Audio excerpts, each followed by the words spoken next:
Hey friends, today I'm going to show you how to safely remove your smoke alarm. First, you're going to twist it, and then you're going to slowly drop it. Usually there is a wire.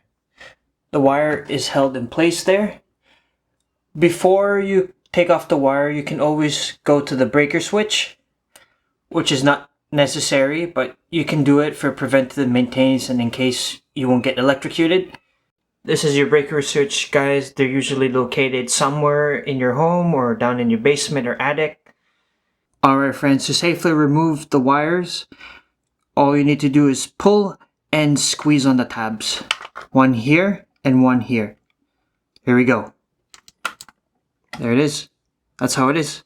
Just for this one, you just squeeze here. Alright friends, now to put it back, you do the reverse. So you're going to connect this wire.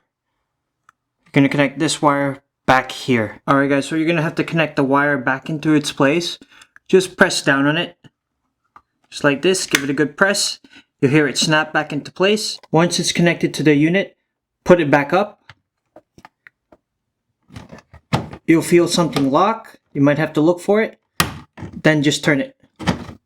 That's how it is. Please like and subscribe.